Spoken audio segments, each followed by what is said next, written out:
doesn't shy away from opinion. And I do enjoy drinking cold beer at ballparks. So if that makes me a baseball fan, then I'm a diehard baseball fan. It's Hacker After Dark on 1010XL.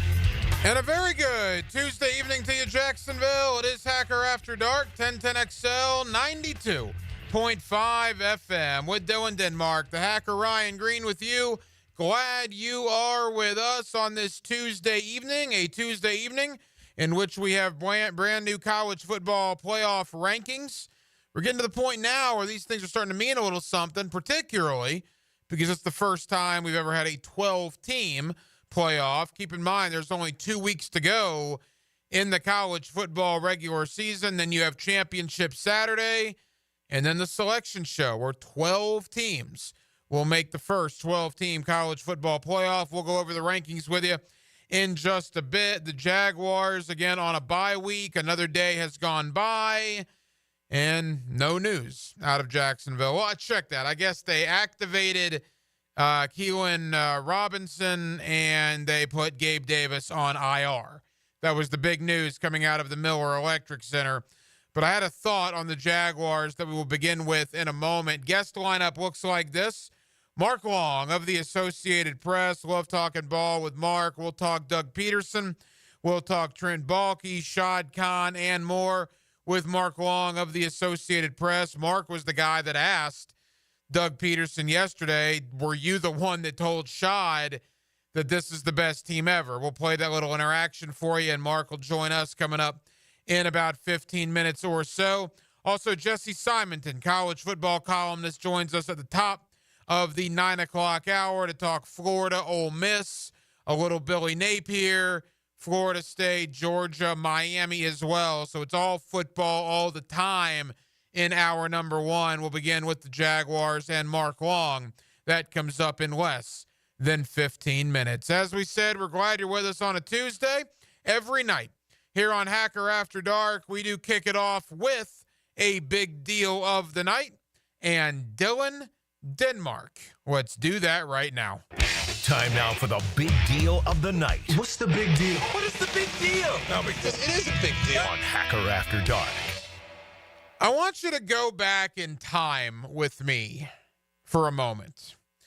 Rewind the clock back some 668 days. Do you know where you were 668 days ago? Well, I would imagine most of you, like me, were gathered around the television watching the AFC Divisional Playoff on January the 21st, 2023, where the Jacksonville Jaguars traveled to Arrowhead to take on the Kansas City Chiefs. And Kansas City won that game 27-20, in large part because Jamal Agnew had a critical fumble, Christian Kirk had a critical drop, and the Jaguars couldn't stop Chad Henne from driving the ball 98 yards for a touchdown after Mahomes left injured. But 668 days ago, I think we all went to sleep that night, Jaguar fans. You were disappointed. But you thought, man, we just went toe-to-toe with Mahomes and the Chiefs and Andy Reid in Arrowhead in the divisional playoff. In Doug Pederson's first year, this thing is built. And look at where we are now. 668 days later. What happened? That's the question of the week for me. Probably is for you as well. What happened? Well, I've been doing a lot of thinking about it, and I've come up with a couple of thoughts that I'd like to share with you. I want to go back to the end of the 2022 season. The Jaguars were 4-8 after 12 games, not going anywhere, coming off just an absolute drubbing at the hands of the Detroit Lions, ironically enough. And after they lost to Detroit, and they were 4-8 in 2022, that's when they rattled off the 6 in a row, right, that we all refer to.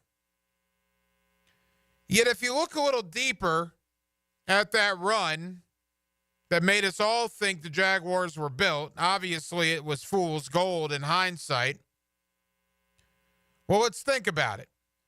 They beat Ryan Tannehill and the Tennessee Titans in Nashville. Fair enough, good win.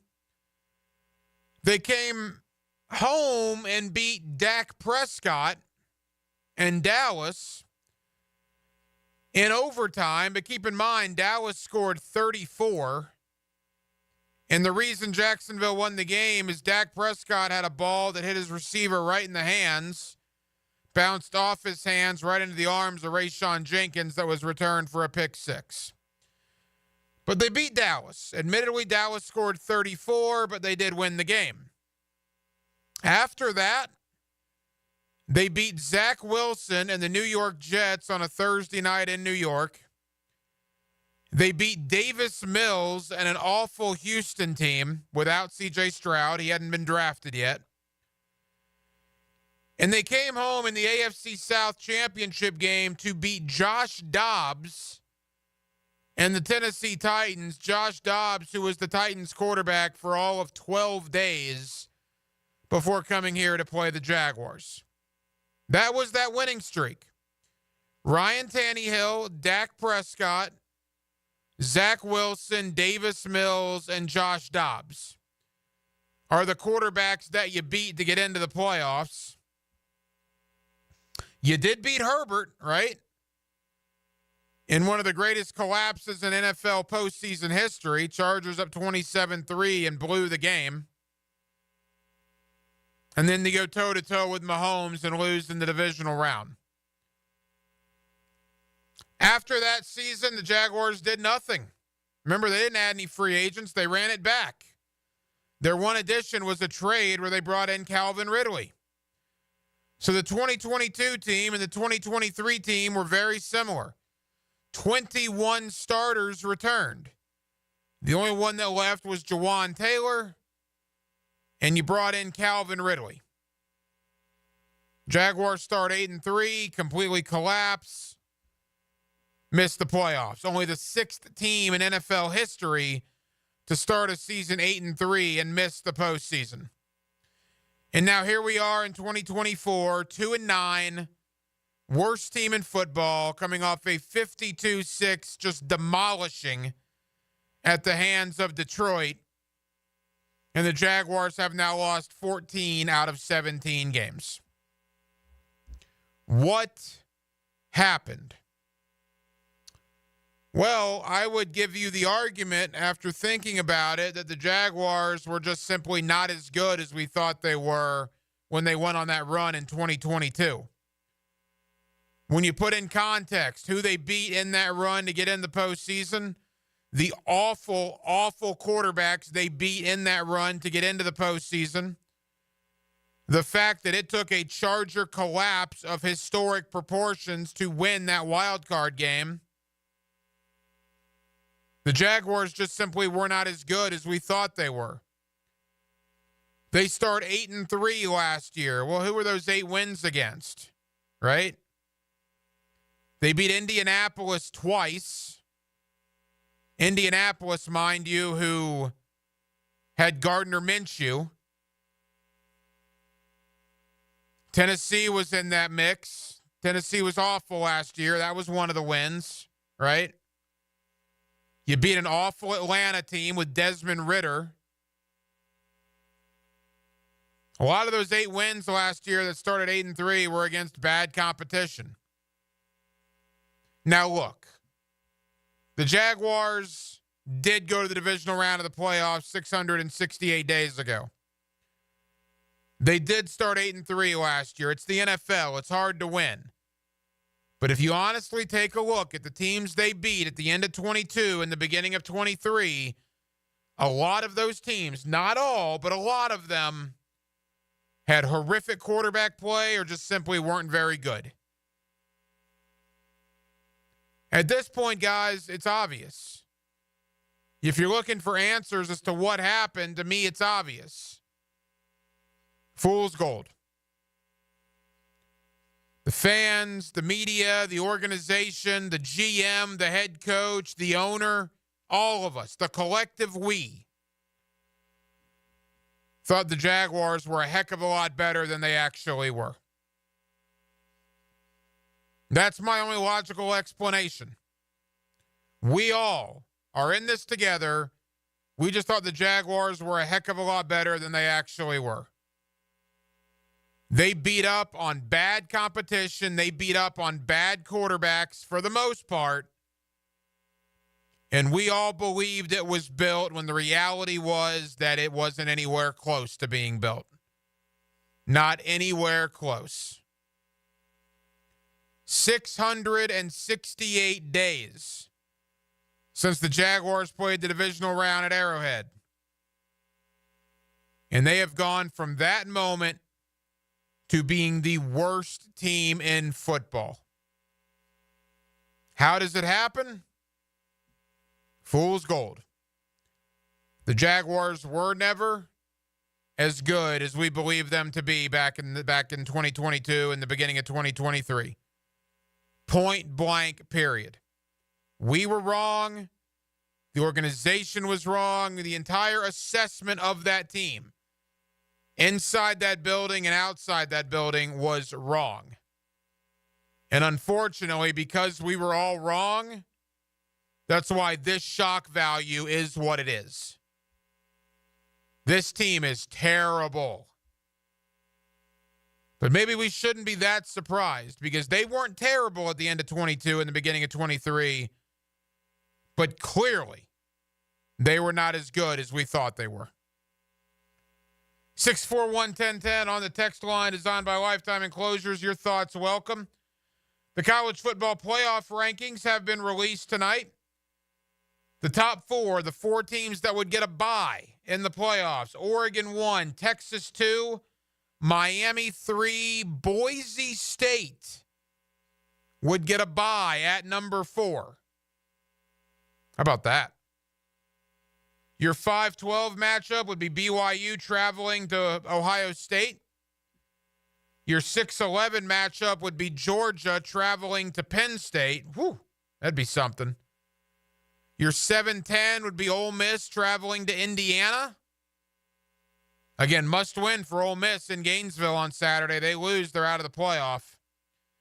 And your 8-9 would be Alabama traveling to Notre Dame. Big news of the night in the rankings is that Boise State has moved into the top 4 and would get one of those coveted 4 byes in the first round. They would get the winner of BYU and Ohio State in the quarterfinals. More on the college football playoff, more in the world of college football with Jesse Simonton, national college football columnist. He comes up at the top of the 9 o'clock hour. Briefly, back to yesterday, courtesy of Jaguars.com, Doug Pederson. To me, one of the telling points of the press conference that he held was very short, about 10 seconds. You know the comment that's making the rounds that Shad Khan said at the beginning of the year? This is the best Jaguar team ever built, ever assembled. Doug Pederson was asked yesterday if he was the one that told Shad Khan that, or if he wasn't, who was the one that told the owner that? I don't know. Okay. I'm not privy to those conversations that Shad has, or who's he talking. I don't know. I can't answer that. Was it you? No. Was it you? That comment from Mark Long of the Associated Press. And Mark Long joins me next here on Hacker After Dark. Let's talk Doug Pederson's future, Trent Baalke's future, Shad Khan's decision that's coming up, and how did this season go so horribly wrong? Mark Long of the AP joins me next. Tuesday night, Hacker After Dark, right here in Jacksonville, Florida. We're glad you're with us. It's 1010XL, and it's 92.5 FM. He's fearless in the face of danger when entering enemy territory. What is your mission? Get insights and interviews from Jags beat reporter Hayes Carline when he takes you behind enemy lines. Brought to you by Pella Windows and Doors on 1010XL. Publix, Coke, and 1010XL want you to meet your favorite Jaguars. Come see the Frangie Show live Tuesday, 4 to 6 at Publix, 170 Village Commons Drive in St. Augustine. Tuesday, 4 to 6 with the Frangie Show. Yo, what's happening, fellas? It's your boy E to the T, and I'm going to keep it real. We could all benefit from a little something extra in the bedroom. Blue Chew can help. Now I'm about to tell you how you can get some for free. Blue Chew is an online service that delivers the same active ingredients as Viagra and Cialis, but in a chewable form and at a fraction of the cost. No doctor visits, no waiting in line at the pharmacy. Blue Chew ships right to your door in a discreet package. Not even them nosy neighbors gonna know what's going on. Blue Chew's licensed medical providers work with you to find the right ingredients and strength for your prescription. And did I mention the chewable? Just like popping a Mentos. And they're made right here in the good old US of A. Now you're asking, how do I get my Blue Chew? Visit BlueChew.com and make sure to enter promo code 1010XL at checkout. Try it for free and just pay $5 shipping. Turn that oh no into a oh yeah. That's right. Use promo code 1010XL and let your boy hook you up with some Blue Chew. Get your confidence back. Visit BlueChew.com. Electricians, innovators, and tech enthusiasts, listen up. Miller Electric is shaping the future, and we want you to be a part of it. From healthcare and data centers, corporate offices, aviation, and industrial facilities, Miller Electric is powering the most exciting projects in Jacksonville and beyond. We offer not just a job, but a thrilling career with great pay and incredible benefits. Visit us at millercareers.com to apply. Miller Electric, where your skills meet our vision, an equal opportunity employer.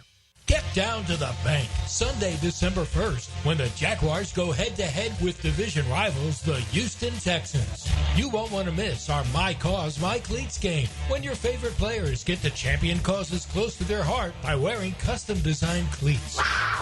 Lock in your seats now for a 1 p.m. kickoff by calling 904-633-2000 or visit us online at jaguars.com/tickets. We'll see you there. Tony Baselli gets up early Monday morning to share a big football breakfast with you. Some French toast and sausage patties. Hall of Fame Mondays, 7:20 with Dan and Jeff on the Drill. Brought to you by Heritage Roofing of North Florida on 1010XL.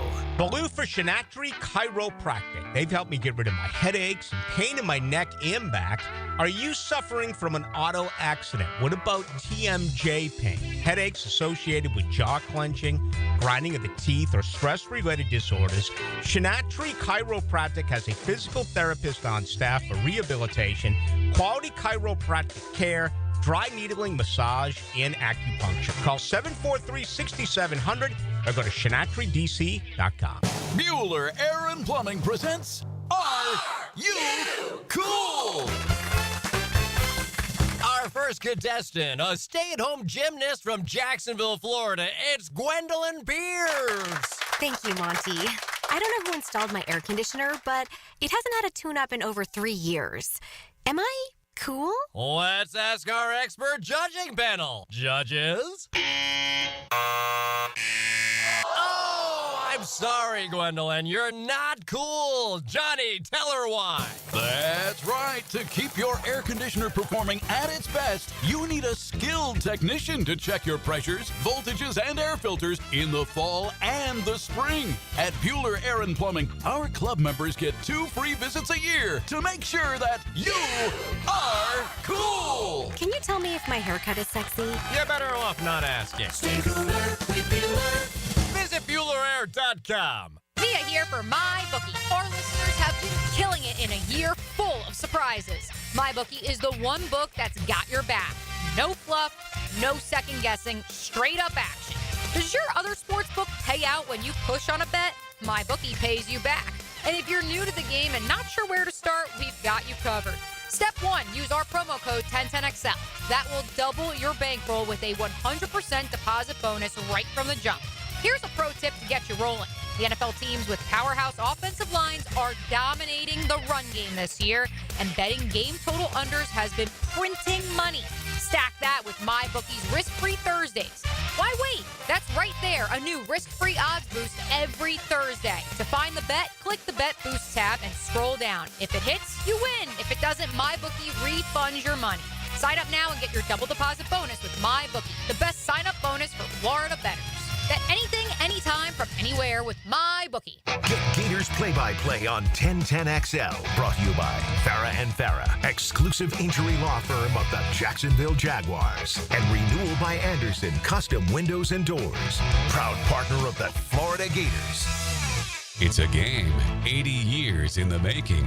Join us for Thursday Night Football as we celebrate the 80th birthday of the Tax Slayer Gator Bowl game. The SEC and ACC face off January 2nd at 7:30 on Bill Gay grounds at Everbank Stadium. Don't miss college football pageantry on display as we celebrate our 80th anniversary. Tickets and hospitality packages are on sale now at TaxSlayerGatorBowl.com. Get yours today. 1010XL is presented by Farah and Farah, exclusive injury law firm of the Jacksonville Jaguars. Protecting you and your family. Call 396-5555. Jacksonville. Now, another great guest on the Garber Auto Mall phone line. Hello. We can wiggle it. Back here on 1010XL at 92.5 FM in the city of Jacksonville. We are glad you are with us. The Jaguars go into a bye week at 2-9. My gracious, 52-6 losers in Detroit on Sunday. And as we stand right now, Doug Pederson and Trent Baalke are both still the head coach and the general manager of this football team. How much longer will that be the case? What on earth is going to happen over the last 6 games? And what does the future hold for this organization? That's a lot to throw out there. Let's talk about it with Mark Long of the Associated Press. Mark does a great job covering not only the Jacksonville Jaguars, but also the Florida Gators down there in Gainesville. Mark, how are you, my man? Hey, I'm doing well, Hack. How are you? Hey, Mark, we're good. Thank you for the time. All right, you and I spoke about a month and a half ago. At that point, there was still hope. There was still some thought that this team may turn it around, and that hope has been absolutely crushed and destroyed to the tune of 52-6 in Detroit. Mark, they're the worst team in the NFL. People are refreshing social media every 5 minutes to see if Pederson and or Baalke has been fired yet. What a season, man. I mean, you were down there to training camp every day. You're around this team every day. Did you have any inkling that it would go this bad? No way. And listen, we watched preseason. They were a really good team. They looked like they knew what they were doing. They looked like they had a little bit of an offensive identity. We'd figure some things out maybe on the defensive side of the ball, but you felt pretty good about that. And, you know, I think they go 3-0 in the preseason and really won all of them pretty handily. So you were thinking this is going to be a good team. And then they go down and they're up on Miami, whatever that was, early 17-7, I think.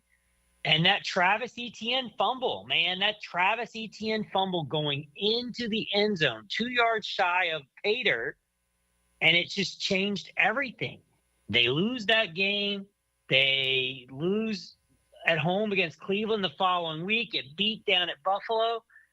Lose a tight one at Texas, at Houston that they should have won against the Texans. I mean, it has just been an unbelievable amount of drama and intrigue wrapped up here in 11 weeks. I'm not even sure. I mean, Urban Meyer probably had as much drama through 13 weeks, but I'm not sure Urban really only had, you know, a little bit of drama for the first 11 weeks. This might be more drama when you look at the injuries and the close games, 1-6 in one-score games, the 2 beatdowns against 2 of the best teams in the league, just completely non-competitive at Buffalo and at Detroit. And now all of a sudden, all this speculation, who knows? I mean, it just does not look like it's going to end well for anybody. And it really feels like they need a clean sweep. But, you know, Shad Khan has been hesitant to do that because it means it puts a lot on his plate. You got to go find a GM. You got to work with a GM to find a head coach. That's expensive. It's a lot of things. I mean, so we'll see what happens. It's going to be an interesting few weeks down the stretch here, 6 games down the stretch, to see what happens with Doug Pederson, Trent Baalke, or maybe both. Well, that was my point last night, and I'm certainly not the only one that has this sentiment. You just mentioned it right there. I mean, most NFL owners, Mark, their team is their baby. It's their pride and joy. Well, Shad Khan has like 5 babies. Flexgate, Fulham. You know, he's heavily invested in Tony's AEW. I mean, he's got a lot of things going on in his life. And you're right. I mean, if he fires everybody and it's a clean sweep, that puts an awful lot on his plate on top of Flexgate, on top of Fulham, on top of everything else that he has going on. That's why, the thought has been get a senior VP of operations, another Tom Coughlin type position, if you will, to help the pecking order. Maybe that'll be something that happens. Maybe it doesn't. But clearly what's been going on here has not been working. My thought on Schott is this, real briefly. He gives them the resources. He lets them spend the money. He builds that brand new, beautiful practice facility. The stadium of the future is coming. I mean, my gosh, the guy's keeping the team in Jacksonville. From that standpoint, he's been fantastic. But he's been too loyal. He's been too patient. And in my opinion, Mark, he's been too hands-off. And that is really where the problem lies with him. Yeah, it's too hands-off. I'll agree with you that he's an absentee owner. He does not live in Jacksonville. He does not spend a lot of time in Jacksonville. He splits his days and nights between his place in Naples and his place in Champaign, Illinois. And then he's overseas. He's on the yacht. He's all over the place. So he's not in Jacksonville. That's why he needs an EVP. He did this right when he hired Tom in terms of knowing that this is what he needed. And then to get talked out of that, he said he was going to hire that spot after Urban Meyer, was going to go back to that setup, and then he didn't do it. Whether Trent Baalke talked him out of it or whatever, that's the belief, right? It hasn't worked. So I don't think he's been – I think you said too patient. I actually think he hasn't been patient enough. Think about it this way, Hack. If he fires Doug Pederson and hires a new coach, this will be his sixth head coach in 14 seasons. That's a ridiculous amount of turnover. 2 one-year guys in Malarkey and Urban Meyer. That is not building this thing long-term. You look at the best teams in the NFL, Kansas City Chiefs, the Baltimore Ravens, the Pittsburgh Steelers, the Seattle Seahawks, even Philadelphia. They've, kept Steichen, even though he's made some changes. Those teams, Howard Roseman and Steichen there, those teams have continuity. They have some cohesion. They have a lot of carryover. They have an identity.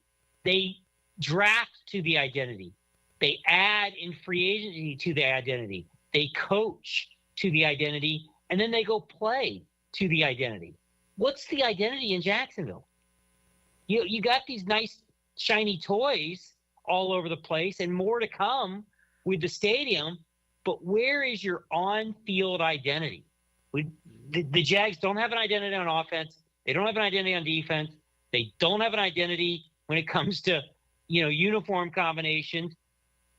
And that's a problem. I go back to the Jack Del Rio era, at least, and Jack had all kinds of issues, but at least that team had an identity. Tom Coughlin absolutely had an identity. They were going to outwork you, work harder than any team in the league, pound you on defense, pound you with the running game on offense, and hit you with some play-action passes over the top. The Del Rio era, that some of the best defense we've ever seen in Jacksonville was under Jack's direction. That team was very consistent defensively week in and week out. And it's who they were. There's just no identity. No one can tell you what the identity of this team is. No one can even guess what it is because it does not exist. And that, to me, is the number one problem.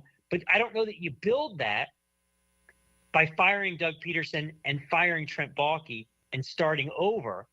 I think you got to figure out where's the problem. Is the problem talent?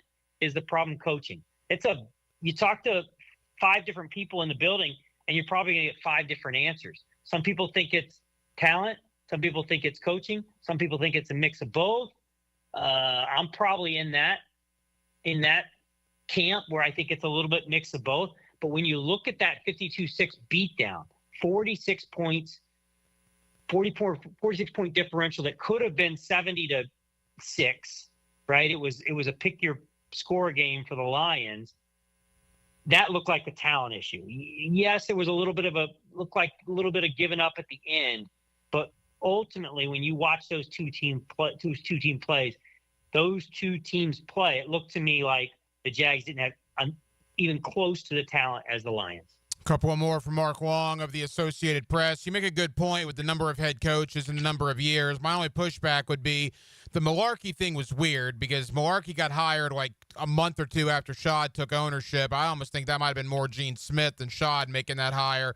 And Urban, I mean, your hand was forced with Urban. I mean, the guy that was a complete and total disaster. So I think maybe those two guys make it look a little worse. But your point's a fair one. You made noise yesterday a little bit in the press conference. I say noise. You did your job asking Doug Pederson some tough questions, and I commend you for that. And by the way, Mark Long's never afraid to mix it up a little bit with either Billy Napier or Doug Pederson, so that's why we love having Mark on. You asked Doug Pederson flat out the whole comment about the Shad saying this is the best team the Jaguars have ever had. Where did he hear that from? And then Doug said, well, I'm not privy to that. And then you flat out said, did you say that to him? And Doug goes, no, I didn't. So obviously that means we know who did, and that's the general manager of the team. What did you make by that interaction you had with Doug yesterday? Yeah, I thought it was telling because Doug's kind of a him and haw guy. He doesn't really jump to tell you a lot. Even go back to the Gabe Davis injury yesterday. He wanted to know what had been reported and what we had heard before he would confirm that Gabe Davis was out for the season with a torn meniscus. So that's kind of who he is.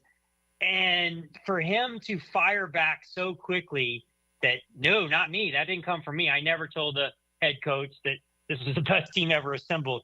That was a little bit of a shot in Trent's direction because I thought it was for the first time Doug kind of pointing the finger that, hey, this is a talking point around this franchise that Shad said this, and then we've delivered 2 and 9, right? That's the talking point. Shad thought it was X, and it's Y. Why is it Y? Well, you got to go back to why did the owner think it was X? Maybe that's the bigger issue. Maybe it was never going to be Y, or never going to be X, and it was always going to be Y, and you shouldn't have told the owner. So somebody shouldn't have told the owner that it was going to be X. And Shad, go back to Malarkey and Gene Smith. The reason Shad pulled the trigger on he fired Gene Smith first, hired Dave Caldwell, and Dave Caldwell fired Mike Malarkey. But the reason he fired Gene Smith was he felt lied to. This guy is a billionaire. He's got a lot of people working for him, a lot of balls in the air. He does not want to be lied to. And he felt like Gene Smith, when he took over when he bought the team, kept Gene Smith in place at the direction of Wayne Weaver, at the request of Wayne Weaver, to clarify. Gene Smith told him this was a good team that was just a few pieces away, one draft away, and it was absolutely not that. They got blown out in a lot of games, lost a lot of games by double digits, and Shad was like, whoa, you said this, you give me 2 and 14, you're out. So, and to me, that's why I would think Balky might be on a bigger hot seat than Doug Pederson right now, because it's very clear that Balky is the one who told Shad this statement of this is the best team ever built, and then all of a sudden you deliver 2 and 9. Final moments, Mark Long of the AP. Mark, we're sitting here talking on a Tuesday night. Are you surprised that nothing has happened yet with either Balky or Pederson? Do you expect anything to happen in the next couple of days? I'm stunned that something hasn't happened. In the NFL, 52-6 in a league that's built for parity, in a league that's built for teams to be between 7 and 10 wins every year, 52-6 is a big red flag, right? Waving from the rooftop. And most teams would react to that, especially this late in the season. And this is a 3-game stretch, Hacker. 3-game stretch that's the worst yardage-wise in franchise history on both sides of the ball. Offense, 528 yards in 3 games. The worst ever. Worse than 2 expansion teams. You had an expansion team in 1995 and an expansion team in 2013. This is worse than that. And you go flip it on the defensive side, 1,494 yards allowed in these 3 games. Worst in franchise history. Worse than these 2 expansion teams. That is reason to fire someone. That is cause to fire someone. Anyone, whether that's Doug Pederson firing his defensive coordinator, Doug Pederson taking over play calling, whether that's, Shad Khan firing Doug Pederson, Shires Khan firing Trent Baalke, whatever the case may be, you almost feel like somebody needs to point the finger and say, here is the problem, and this is not acceptable. And we haven't had that happen yet. Well, the crazy thing, too, is that at the time you and I are talking, right, not only has no one been fired, there's been no statement released. People are kind of flapping in the breeze. I mean, Mark, they got 3 home games left, man. I mean, who's going to go to these games? I mean, there's talk on social media of another clown movement deal that the fans are starting to conjure up. I mean, this is going to get ugly the last 6 weeks, is it not? Oh, it's going to be ugly. But I do. Listen, we talked about Billy Napier in Florida. Or you mentioned it anyway, if you want to keep Doug Pederson and you like Doug Pederson, maybe even like Trent Baalke, if you want to keep Trent and Doug, then you let this thing play out, because you look at the schedule and you go, okay, Houston at home, at Tennessee, the Jets at home, at Vegas, Titans at home, at Colts. They're all winnable. 6 winnable games right there. Houston, obviously, they're a little bit tougher out, but they don't play as well on the road as they do at home. So all winnable games, maybe even, 5-1. So if you wanted to keep Doug Pederson and Trent Baalke and make them coach in the final year of their contract in 2025, this would be the path. Keep them, hope they go 5-1, 4-2, whatever, get you to 7 wins, potentially 7-10, and you could make a case that, hey, I want to give these guys a chance to fix this. I want to give these guys a chance to run this thing back. Again, Doug Pederson's the first head coach in franchise history to have winning records in his first 2 seasons. Nobody else ever did it. And so maybe you recognize that and you go back to that first opener. Doug Pederson didn't have Travis Etienne fumble. Trent Baalke didn't have Travis Etienne fumble. It's a great play by the defense, but, it happens in this league. But, they're not the ones who gave up the 80-yard touchdown pass to Tyreek Hill right after that. So, maybe you just don't blame these guys for what's happened on the field, and maybe you give them a chance to fix it in the final year of their deal, and maybe you move on to building something here. I don't know. I know this, that before I make a move on Doug and Trent, I want to have some clarity on Ben Johnson and Mark Brunell. Can I get Ben Johnson? Can I use Mark Brunell to get Ben Johnson to Jacksonville? Mark, 60 seconds. Final question. I'd be remiss if I didn't ask you. You cover the Gators as well as you cover the Jaguars. Billy Napier looks like he's going to get 2025. Do you agree with that? Should he get 2025? I agree with it based on what they've done. And the Texas game, I'll call that a little bit of an outlier. But they could have beaten Tennessee. I think they would have beaten Georgia if DJ doesn't get hurt, DJ Lagway.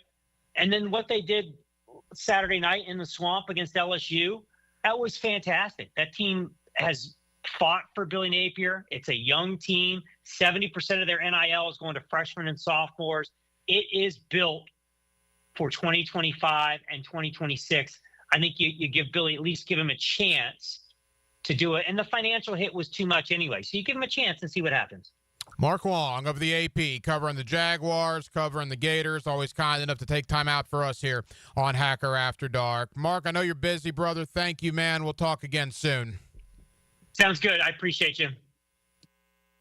A sturdy defense keeps your end zone safe like a Superior fence keeps your family and pets safe. It's fantastic. After the game, catch the Superior Fence and Rail Defensive Player of the Game on 1010XL.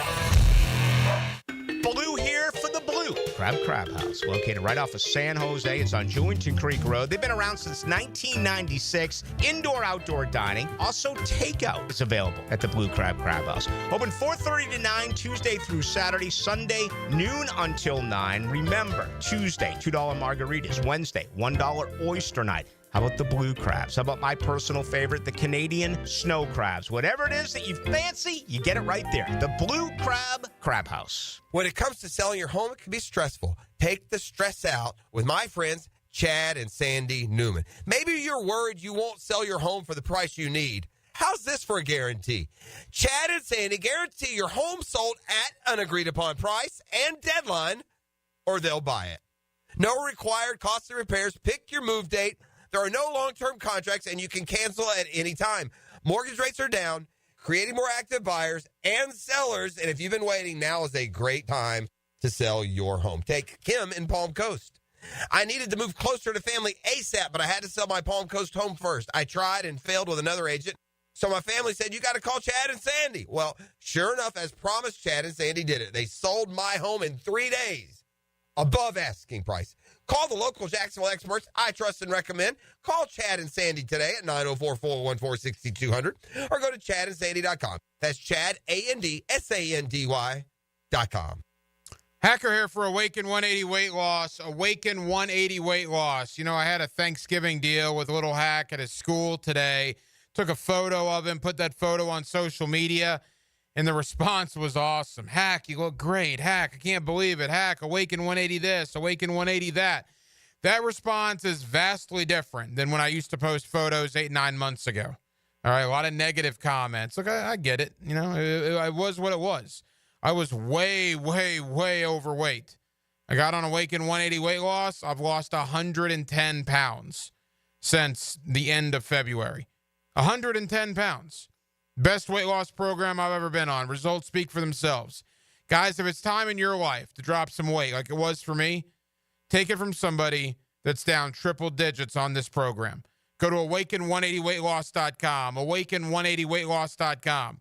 They can help you because they helped me. Awaken 180 weight loss. Arrested? Got traffic tickets? DUI? License problems? Gun charges? Drug charges? If you've been charged with any crime, call me, criminal defense attorney Malcolm Anthony, at 285-4LAW. That's 285-4LAW. If you have a slow-draining sink or toilet that sounds like it's about to back up, imagine the potential plumbing emergency when you have family over for the holidays. Flush after flush after flush. Avoid holiday clogs with a call to DuckDuckRooter today. DuckDuckRooter will come and resolve those plumbing issues so you can enjoy a free-flowing holiday season. Call 904-862-6769. Visit DuckDuckRooter.com. Stay in touch with the stars of Coral Gables. From South Beach to Jacks Beach, stay on A1A for the latest from Miami on the Hurricane Report. Brought to you by Performance Painting. Prepare, protect, preserve. On 1010XL. Stop letting high-interest debt weigh you down. Pay it all off in days thanks to Loan Pronto's new Rapid Equity Loan. Hey, it's Prosser here. Imagine a completely hassle-free way to cash out your home equity. No appraisals, no paperwork, no waiting. Loan Pronto's Rapid Equity Loan uses an AI-driven tech to get you approved for cash in as little as 1 day. One client got $100,000 approved in under 24 hours, wiped out their debt, launched a home improvement project, and is now saving over $1,000 a month. Instant approvals, low fixed rates, fast transfers.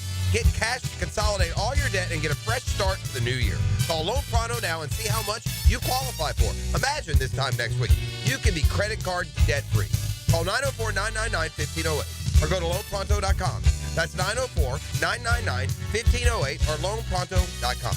Equal housing lender, NMLS 1661781 on approved credit, MLS, consumeraccess.org. Hey, this is Bert Cannon with the First Coast YMCA. Youth sports at the Y can help nurture your future athlete's potential and experience the joy of being a kid. At the Y, we're providing a safe, clean, and fun environment with basketball, soccer, volleyball, gymnastics, elite skills training, and more. Best of all, participation in Legacy Youth Sports League is free with your family membership. Visit fcymca.org to learn all about youth sports at the Y. Jaguars fans, want to meet some of your favorite players? Coke Florida, Publix Supermarkets, and the Jags are giving you the chance. Join 1010XL at Publix, 170 Village Commons Drive, St. Augustine, Tuesday, November 19th at 5. For autographs, pictures, raffles, and more. Get off the sidelines and get to Publix to grab an ice-cold Coca-Cola, Coke Zero Sugar, or any of your favorite Coca-Cola beverages using Publix digital app. The Jaguars and Coke Florida. There's magic when we cheer together at Publix, where shopping is a pleasure. Greetings from Daytona, where a band of dreamers took a strip of beach and turned it into a proving ground. The Great American Race. where year after year, greatness is the destination. Start your engines, let's go! So book your experience and soak in 500 miles of history and tradition. The Daytona 500, February 16th, 2025. Secure your seats now at Daytona500.com. 1010XL is presented by Farah and Farah, exclusive injury law firm of the Jacksonville Jaguars. Protecting you and your family. Call 396-5555. Jacksonville. Hacker After Dark on 1010XL. Yes, it is. Glad you're with us. College football playoff rankings released earlier tonight. Shake-up in the top four. Now, again, the college football playoff will be decided in the next 3 weeks, the first 12-team playoff we've ever seen in college football. The interesting thing tonight, Oregon 1, that's been pretty status quo. Texas 2, likewise. Miami 3, more on them in a moment. The big move tonight was Boise State going up to number 4. Now, keep in mind, you have to be one of the 4 highest-ranked conference champions to get one of the 4 byes. So you got the conference champion of the Big Ten in this scenario, Oregon, the conference champion of the SEC, Texas, the conference champion of the ACC, Miami, and because the Big 12 is just an absolute mess, and BYU lost over the weekend, they drop out of the top 4, and in comes Boise State, who would actually get a bye in this scenario. And these are the unofficial rankings, I guess, but the committee puts these out. 3 weeks from today, this hypothetically could happen. Your first round matchups, which would be on-campus games, 5-12 would be BYU traveling to Ohio State. The winner of that game would get Boise. Your 6-11 would be Georgia traveling to Penn State. Whew, what a game that would be. The winner of that game would get Miami in the quarters. Your 7-10 game would be Ole Miss traveling to Indiana. Winner of that game would go to Texas. You see now Ole Miss is basically in playoff mode already. They have to beat Florida, and they have to beat Mississippi State in the Egg Bowl to get into the playoff. So it is a vital game for Ole Miss on Saturday in the Swamp. More on that in a moment as well.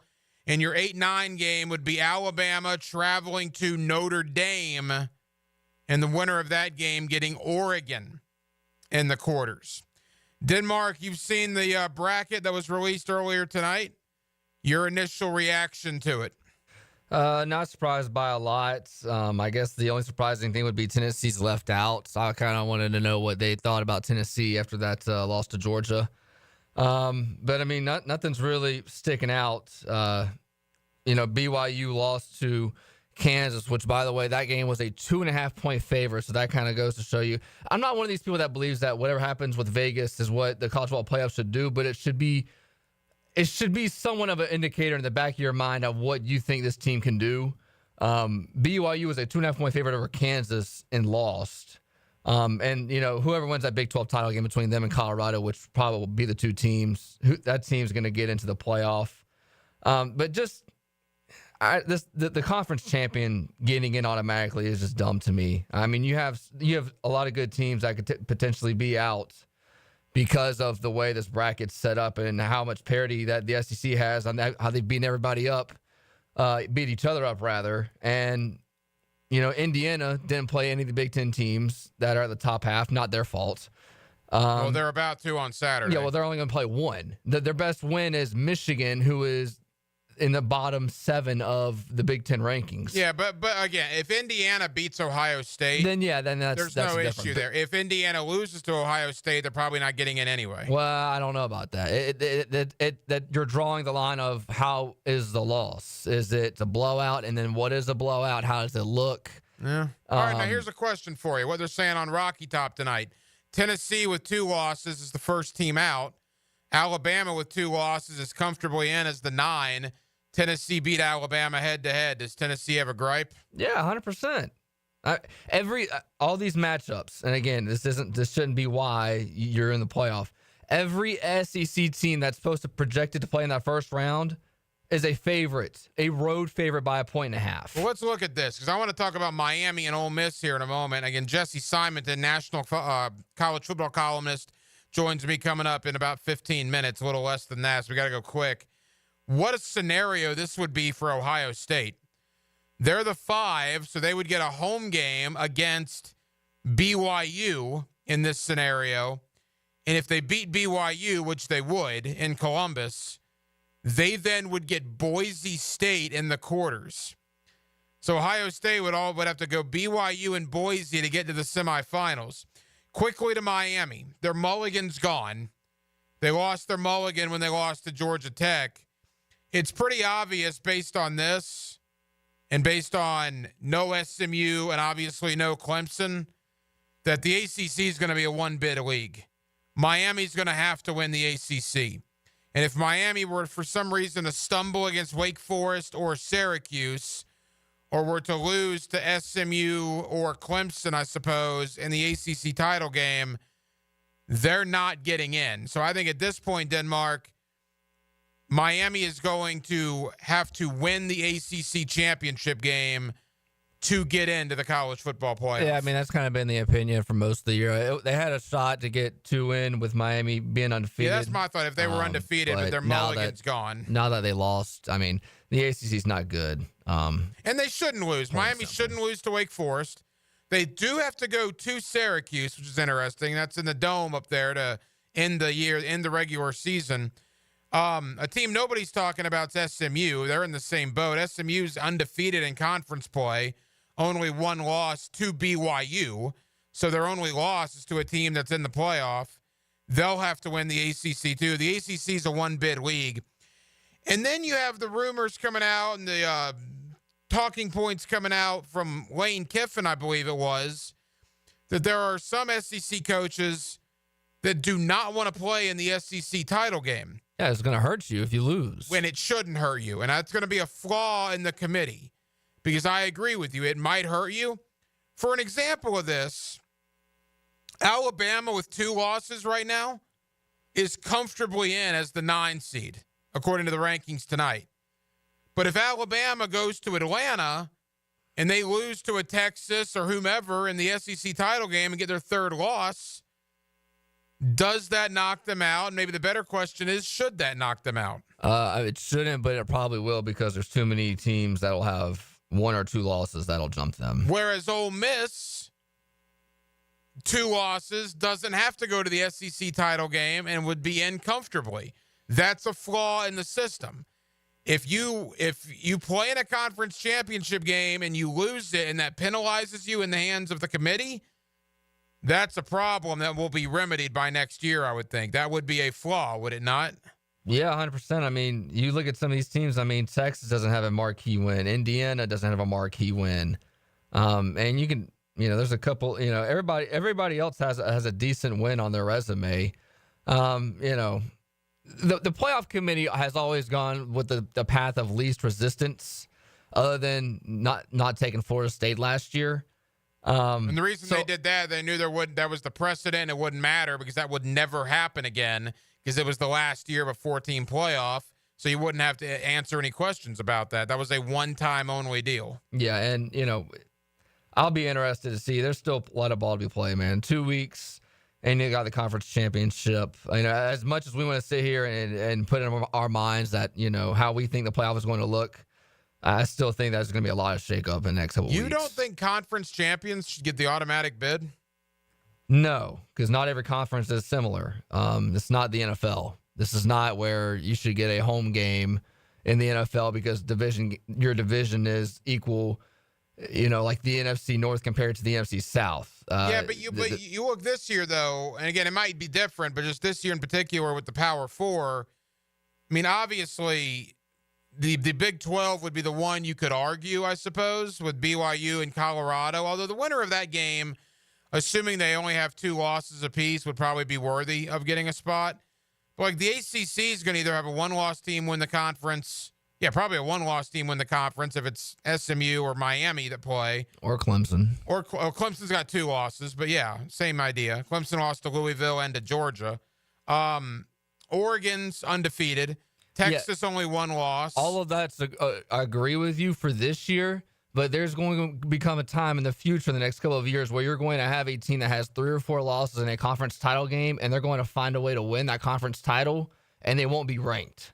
And then you're going to have an oops because this team somehow was the second best team in their conference, found a way to play in the title game, and it was a 1-game season, and they played good that day. That's kind of where, it's not going to happen this year, but that's going to happen sometime in the future. And, Well, and based on how I'm interpreting these rankings, and again, we'll have to see, but if Boise State has a bye right now and they win their last 2 games, I don't know if BYU or Colorado could jump them. So isn't it safe to say that if Boise State does what they're supposed to do, they will be one of the 4 teams with a bye?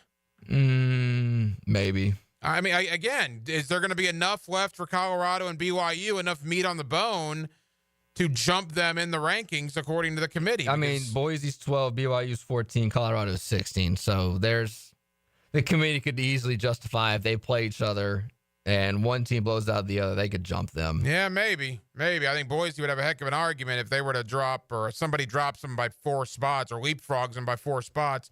It's a fun conversation. 12 teams is a heck of a lot better than 4. No question about that. Let's continue the college football talk with Jesse Simonton, national college football columnist. He's done it for years. He joins me next. I want to preview Florida Ole Miss. It's a playoff game for Ole Miss. An interesting dynamic, too, right? Florida fan, you wanted Billy Napier gone. Most of you still do. You wanted Lane Kiffin there in Gainesville. Most of you still do.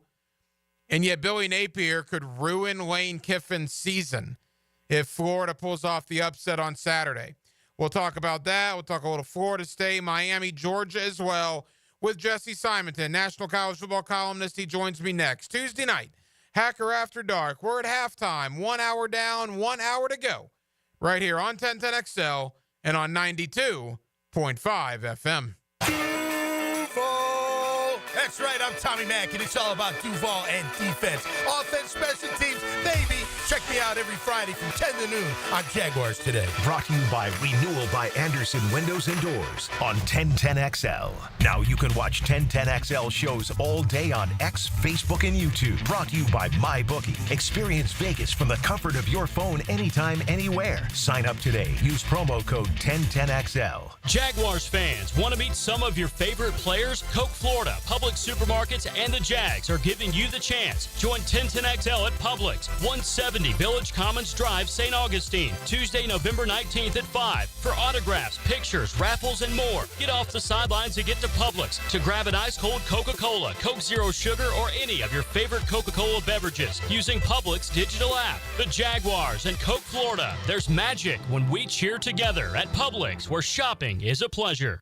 Baloo here for Smoonez Vision. Why Smoonez Vision? Well, I've been with Dr. Neil Smoonez now since I got back to Jacksonville in 2006. 37 years of experience he has. Smoonez Vision is a family organization that focuses on personal high-quality medical and surgical eye care. Dr. Catherine Smoonez is fellowship-trained in cornea and cataract surgery and all refractive surgery. Combined, that's 30 years plus in laser eye surgery. Visit SmoonezVision.com today. Here you can see.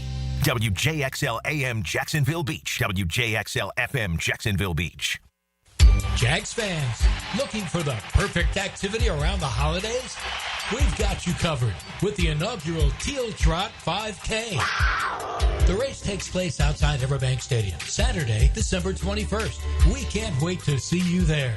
Your registration includes the 5K, a throwback Jaguars headband, and a ticket to the December 29th game against the Titans.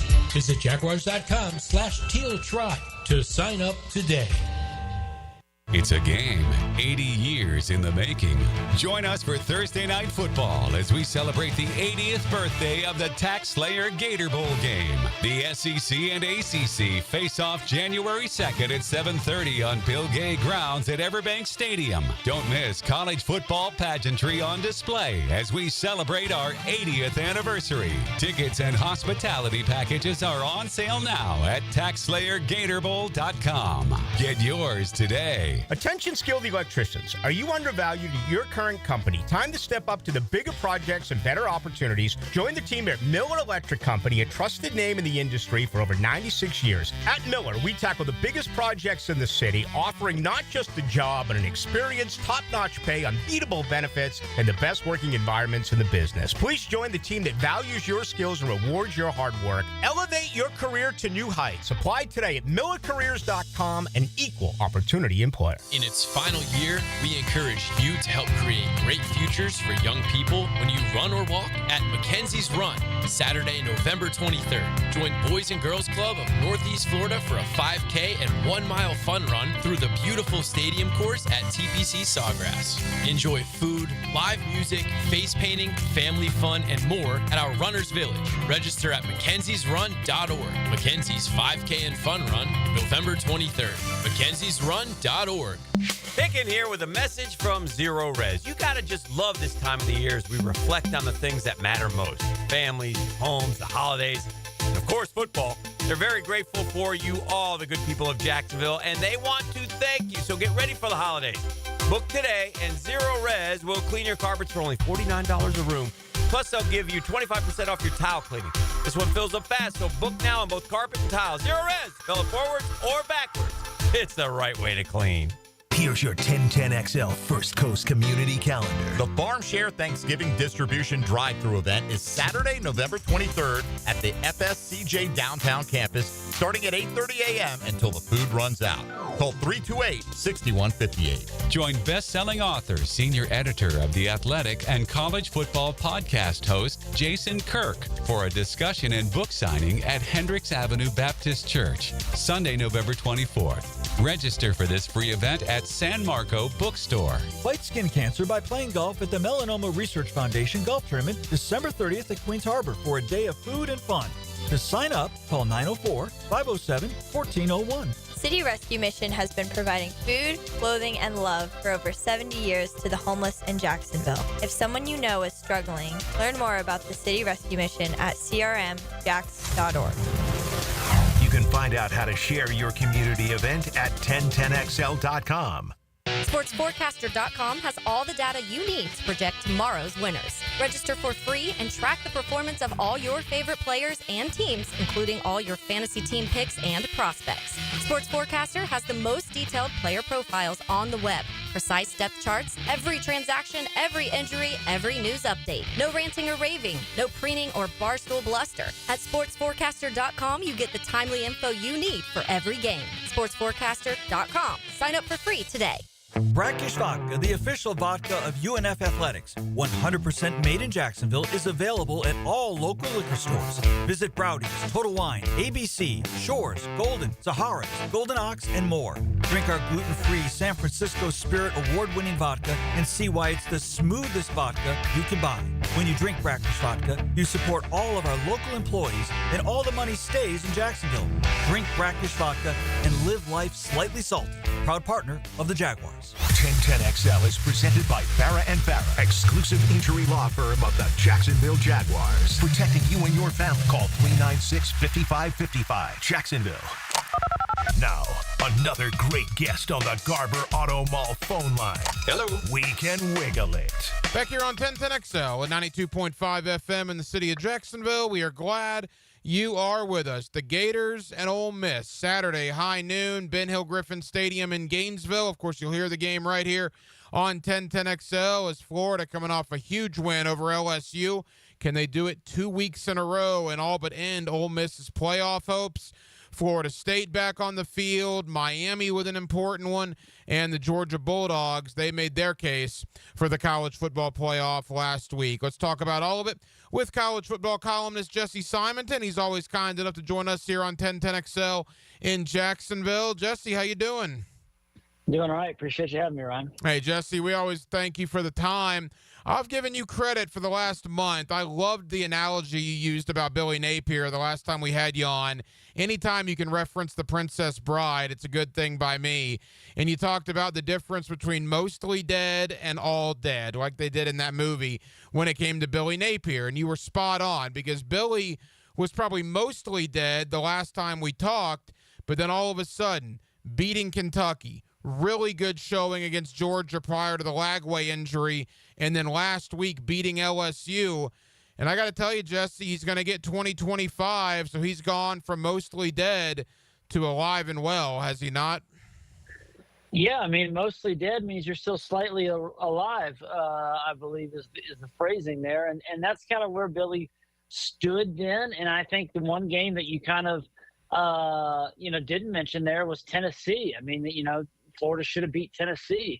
And so there were signs there, I think, that were promising. And I had kind of noted this a month ago that notably, despite the loss to Miami and despite the dispiriting 2-touchdown score defeat to Texas A&M, the team hadn't quit on them. And that's not nothing. And, in this day and age when it's easy for kids to kind of fold and take, say, hey, I'm ready to go take my talents elsewhere, via the portal and whatnot, that wasn't happening. And then Florida's decision, which I do think that, and I kind of baked this into the whole equation of him being, mostly dead but slightly alive, is that I think Billy absolutely benefited from the fact that there continues to be some kind of unrest and upheaval within the rest of the power brokers that be at Florida.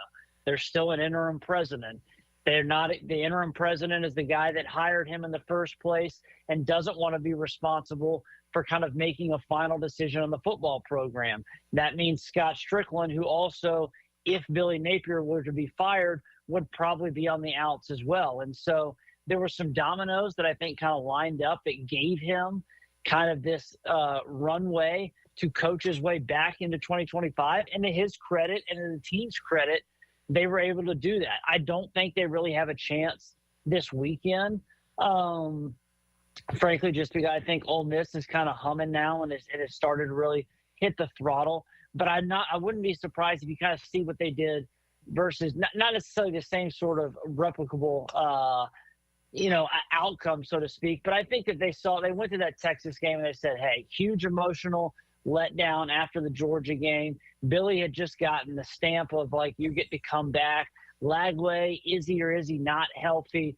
All right, let's not just not show up, but let's kind of punt on this one and kind of get our eyes all on LSU. They come out last weekend, have a great game plan, really outplay the Tigers. It was the best the defensive line has looked all season, 7 sacks. Lagway still wasn't quite healthy, but he made plays. So maybe you kind of make sure that, A, Lagway doesn't get hurt this weekend, and you kind of go ahead and get ready for Florida State. And if you win that game, you're going to a bowl game, and you feel like, hey, we got some momentum heading into 25. College football columnist Jesse Simonton with us here on 1010XL in Jacksonville. And, Jesse, what I'm reminding Gator fans of, and I said it myself, look, we said at the beginning of the year, show improvement and get a couple of W's in the process. And my goodness, have they done that to a T. I mean, they were awful in September. There's no doubt about that. Defensively, even the win against Mississippi State was terrible. But outside of the Texas game, the defense looks completely different. LSU did not have any answers for that Florida D-line last week. And offensively, despite injuries to Trey Wilson and Graham Mertz and Montrell Johnson's been playing sparingly, all the young guys, DJ Lagway, Jaden Ball, obviously really emerging. So there is no doubt they are considerably better now than they were in September. They've racked up a couple of W's. So Gator fans, go back to what you said in September, and Billy Napier's doing exactly what you wanted him to do. Yeah, and I think the hard part for Florida fans is that should not be the expectations. And I think that's where you kind of bump your head against reality versus perception a little bit. You're kind of seeing what Kurt Cignetti has done, immediately at a place like Indiana, which doesn't have near the resources or kind of the requisite talent. But also, obviously, you have to be fair and have to acknowledge the fact that Billy made some mistakes. He has been upfront about some of those mistakes he made in his first 2 seasons. And then it just happened to be year 3. Florida had one of the toughest, if not the toughest, schedules in the nation. So next year is absolutely going to be a make or break year for Billy. There is no more, just showing good progress and signs on the field. The wins and loss ledger is going to matter. And so you take what these young guys have done. You mentioned Ball, Lagway. Does a guy like Sapp, who's a junior, does he come back? Shamar James. You have some of these other, defensive players kind of, finally living up to maybe some of their recruiting hype. I think a young secondary is getting better. And then it's going to be, hey, you raised a bunch of money to possibly fire Billy Napier. Part of his argument was, and we'll see if it comes to fruition, part of his argument was, hey, why not, instead of firing me, spend that and let's get some really good players. If Florida can really hound the portal a la Ole Miss this past year, a la, what Miami has done the last couple seasons, Billy's going to be set up in 2025 for, hey, let's make a run at this thing. Jesse, final Gator question, because I want to branch out with you. You mentioned Ole Miss. I agree with you. I think Ole Miss, it's a bad matchup for Florida. But it is an interesting dynamic because everybody in these parts wanted Lane Kiffin, and most people still do want Lane Kiffin. And the fact that Florida has a chance, at least, to end Ole Miss and Lane Kiffin's playoff opportunity is an interesting dynamic coming into Saturday's game at the Swamp. There's no doubt about that. And there are still plenty. You hit that right there. There are still plenty of Florida fans that are lamenting that Billy has been given this stamp of approval because they wanted Lane. Now, I don't know how realistic, in talking to some folks behind the scenes, it would have been for Lane Kiffin to end up in Gainesville. That's not necessarily a Lane thing, but more of what the folks' opinions who would be in power in Gainesville might think of Lane. But if Florida could spoil that, obviously that would be another huge, it would be another huge win for Billy and something that he could absolutely, really sell on the recruiting trail. I just think Ole Miss, the way they're humming, coming off a bye, that they kind of had that huge emotional game against Georgia, put all their chips in on that. They didn't get to get healthy. Trey Harris, star receivers coming back this weekend. Maybe if this game was at night, Florida would have a better shot, but noon, even the Gators coming off their emotional win, I think it's kind of setting up for Florida to maybe, take another little, drubbing on the chin, but then turn right around and beat Florida State, and you're going to a bowl game, and the mood is maybe a little happier going into the holidays again. A couple of more for college football columnist Jesse Simonton. He's with us here on 1010XL in Jacksonville. You mentioned Florida State. They're getting ready for Florida. They actually might win a game this week, Jesse. They play an awful 1AA team in Charleston Southern. I'm not sure what the attendance records are in the negative there at Doak Campbell Stadium, but you got, 1-9 Charleston Southern and 1-9 Florida State. Good grief. But I guess a win will be a win, and Florida State has the opportunity to feel good about itself heading into the Gator game. Yeah, the vibes around FSU are not great, to say the least. And, Norvell coming out after that most recent loss, he makes a bunch of, fires both coordinators, fires the receivers coach. I don't think those are going to be his lone staff changes. I think there are more to come. This is going to be a major offseason in Tallahassee. And, Mike Norvell's buyout is what it is. Going 13-0 a year ago has afforded him some mulligans, but you can't go 2-10 at Florida State. You just can't. And that seems likely. You win on Saturday, and then, they would need to beat a Florida team that not only is probably more talented, that not only is more talented than them, but is obviously playing much better than the Noles. Can Mike Norvell hit the portal with the same kind of, cachet and aplomb that he did a couple of years ago when he landed, the likes of Verse and Coleman and some of those get Fisk? They need to turn it around quickly next season. And so this is going to be a major offseason in Tallahassee.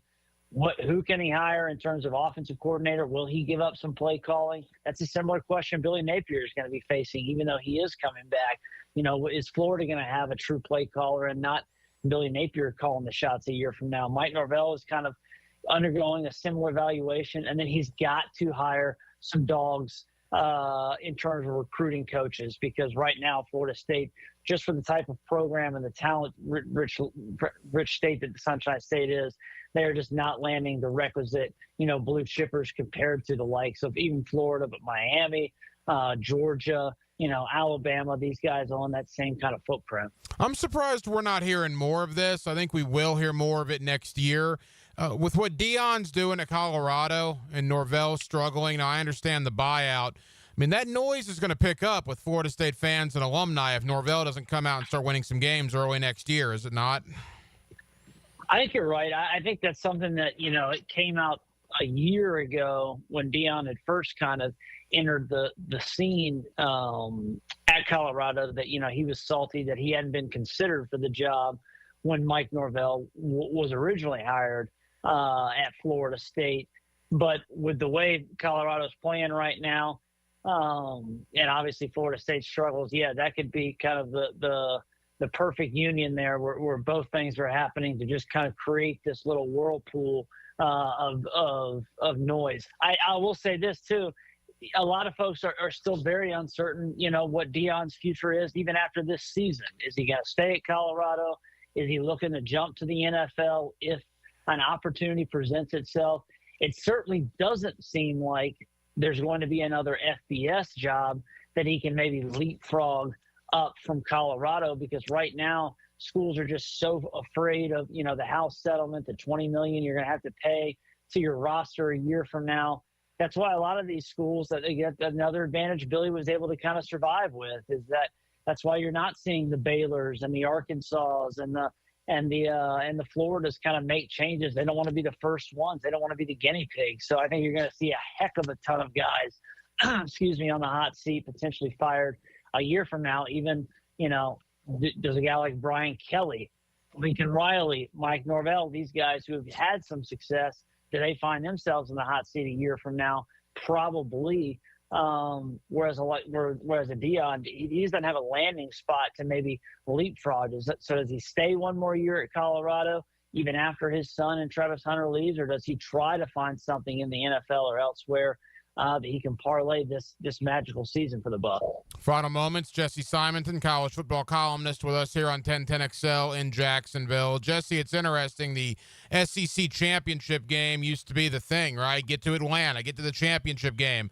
Well, maybe not in the year of the 12-team playoff, as there's a lot of chatter going on that game potentially could hurt a team's chances in making the 12-team playoff. If you're a 2-loss Georgia or a 2-loss Alabama or a 2-loss Texas A&M and you find your way to Atlanta and you ultimately lose that game to get a third loss, would that eliminate you from a 12-team playoff opportunity? I mean, what's your thought on that?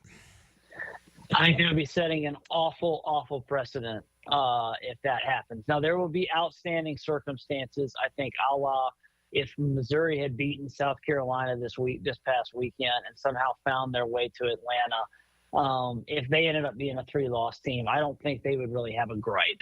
They have not played a very good schedule, and they have not looked overwhelming the entire season. But for most other teams, if they lost in the SEC or the Big Ten or whatever, they would be being unfairly penalized. And I think if they do set that precedent, it's extremely dangerous, which is why I don't think I think some of this is kind of maybe a bit of a false alarm. I could be wrong, but I would be stunned if a 10-2 Alabama lost in the SEC championship game and got left out. Same for a Texas team, same for an Ole Miss team. Georgia has kind of an uphill battle with the tiebreakers. I don't think they're going to make it anyways, but with their resume, that would be stunning. And the guys who would be, apoplectic about this, it would be Tony Petitti and Greg Sankey, the commissioner of the Big Ten and SEC, because both of those guys know how valuable those commodities are, being the Big Ten and ACC or SEC championship game, in terms of TV revenue, in terms of stakes. They want to protect that, and they want to make sure that matters, which is why they're arguing vehemently for the 4 automatic bursts, and there's still some negotiating there, whether the field ends up being expanded to 14. But it's a dangerous, dangerous deal. I know Lane Kiffin, and others have come out and been pretty vocal that they think, a lot of schools want to skip it. I understand why you'd want to skip it if, you want the bye week and whatever. but having that bye in the first round is going to be extremely valuable too. And I think they're going to make sure that whoever loses, you still get in. Otherwise, I think it would be a nasty, nasty thing for the sport. Jesse, as we say goodbye, let's end with Miami. They used their mulligan, right, against Georgia Tech. Now, if they win the ACC championship game, it doesn't matter. But they can't afford another loss in the next 2 weeks, right? If they lose a game in the next 2 weeks and ultimately miss the ACC title game at 10-2, they're likely not going to the playoff, correct? Yeah, I think they have to win the ACC. I think the ACC is a one big league. Same for the Big 12. Ironically, there's actually a path to the Big 12 may not even get in if there's further carnage. I know that's kind of wild to think about, but if there's further carnage this week where an Army upsets Notre Dame and Colorado loses to Kansas, you could be looking at a Big 12 team that maybe has 3 losses. And if Army runs the table, then I think Army and or Tulane get in with obviously Boise State, and the Big 12 would be getting squeezed out. But the ACC is going to come down to either Miami or SMU, or if Miami gets upset, that's how Clemson kind of has a backdoor alleyway back into the playoff conversation. College football columnist Jesse Simonton. Jesse, I know you're busy this time of year. Thank you as always, man. If I don't talk to you beforehand, happy Thanksgiving to you and your family. Thank you, Ryan. Appreciate it. In every game, there's a limited number of drives. On best, here we go. And there's only one drive of the game. That's a good old-fashioned rear-end whipping. Listen for the Randy Marion Cadillac of Jacksonville drive of the game on 1010XL. Blue here for the Blue Crab House, located right off of San Jose. It's on Jewington Creek Road. They've been around since 1996. Indoor-outdoor dining. Also, takeout is available at the Blue Crab House. Open 4:30 to 9, Tuesday through Saturday. Sunday, noon until 9. Remember, Tuesday, $2 margaritas. Wednesday, $1 oyster night. How about the blue crabs? How about my personal favorite, the Canadian snow crabs? Whatever it is that you fancy, you get it right there. The Blue Crab House. Bueller Air and Plumbing presents Are You Cool? Our first contestant, a stay-at-home gymnast from Jacksonville, Florida. It's Gwendolyn Beers. Thank you, Monty. I don't know who installed my air conditioner, but it hasn't had a tune-up in over 3 years. Am I cool? Let's ask our expert judging panel. Judges? I'm sorry, Gwendolyn. You're not cool. Johnny, tell her why. That's right. To keep your air conditioner performing at its best, you need a skilled technician to check your pressures, voltages, and air filters in the fall and the spring. At Bueller Air and Plumbing, our club members get 2 free visits a year to make sure that you are cool. Can you tell me if my haircut is sexy? You're better off not asking. Stay cooler with Bueller. Visit BuellerAir.com. I'm here with Danny Van Sickle, Director of the Electrical Training Alliance. Danny, tell me about your program. Hey, Rick, we're a 5-year electrical apprenticeship. Our students start out making over $40,000 a year, and right now graduate making over $90,000 a year, including benefits. There is no tuition or no student debt. You just have to apply and get accepted. Did you say no tuition and no student debt? You heard that right, Rick. Once you're accepted to the program, your only cost are the books and the course fees. About $800 a year. That sounds like an amazing opportunity. How can I learn more? Just go to etajax.org, and you can apply there. Apply by May 23rd. Greetings from Daytona, where a band of dreamers took a strip of beach and turned it into a proving ground. The Great American Race, where year after year, greatness is the destination. Drivers, start your engines, let's go! So book your experience and soak in 500 miles of history and tradition. The Daytona 500, February 16th, 2025. Secure your seats now at Daytona500.com. There's something special about football under the Friday night lights. Clear eyes, full hearts. Southeast Orthopedic Specialists Friday Night Lights. Presented by Duck Duck Rooter Plumbing, Septic and Air Conditioning on 1010XL. Hey, it's Mike Dempsey, and you know how I feel about Pella Windows and Doors. Great design, strongest warranties, and the highest quality product. I even chose Pella Windows for my own home. And whether you're a homeowner replacing windows or building a new home or a trade professional working with clients, I know the design experts at Pella will help your project run smoothly and look great. Visit PellaJacks.com or the Pella showroom on Phillips Highway. That's Pella Windows and Doors. When pests invade your space, you don't just need them out, you need them out fast. And you need to keep them out. At Terminix, we show up for you and eliminate pests quicker because we care about what matters most to you. When pests show up, so do we. Don't live with a pest problem. Terminix it. Visit Terminix.com today to schedule a free inspection online. That's TERMINIX.com. TERMINIX.com.